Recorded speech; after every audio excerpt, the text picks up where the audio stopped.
Sayang, tak siap lagi ke?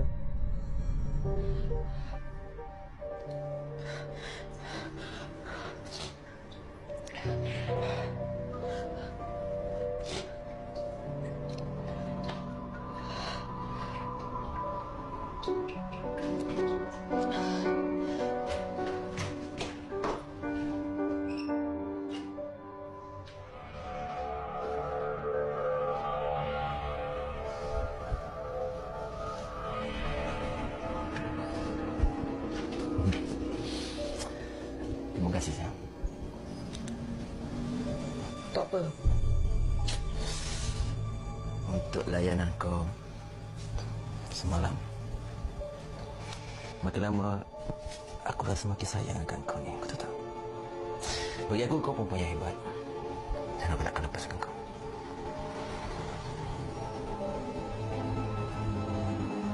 Kenapa ni? Ha? Tak sihat ke? Ha? Sakit? Aku gantung. Apa? Apa kau cakap? Apa? Ha? Aku gantung. Mustahil. Mustahil! Aku tak percaya! Mustahil apa ni? Aku dah tinggal budak kat tepi dia tu. Aku mengandung sekarang ni macam mana aku dah mengandung. Aku tak percaya! Aku tak percaya! Aku tak percaya!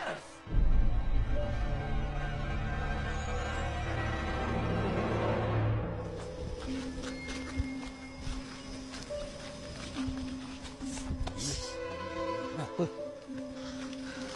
Kita nak pergi mana ni? Aku tanya korang tadi kau tak cakap.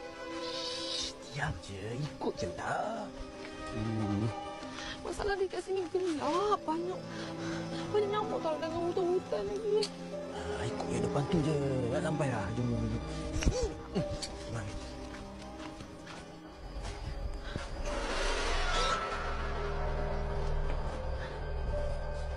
Assalamualaikum. Waalaikumsalam.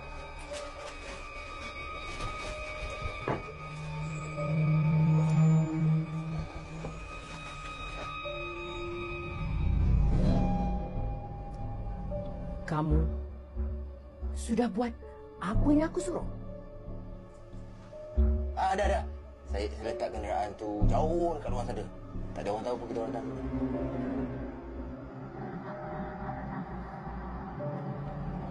Bagus. Aku memang tidak suka ada orang luar tahu ada orang yang datang ke rumah. Tahu. Privacy kan? And Inikah orang yang akan menjual janin itu? ya dia. Ni masuk baju janin. Bawalah aku cerita kat kau tu. Yang hebat tu. Dia kau nak gugurkan kandungan. Kau tak rasa sakit pun. Ya, aku tak cakap nak gugur pun. Kau jangan pandai boleh tu. Kejap je lah. Takkan kau nak kandungan ni. Nanti orang kata nak luar nikah pula. Kan? Mana nak tamu kita? Ya, aku tak kira aku nak balik. Sudah. Jangan kamu berdua cuba nak berdrama di sini. Kamu sudah janji dengan aku yang kamu akan menjual janin itu padaku. Aku sudah ada pembeli yang nak membeli janin itu. Jangan macam-macam. Janji tetap janji.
Nah, ambil ni.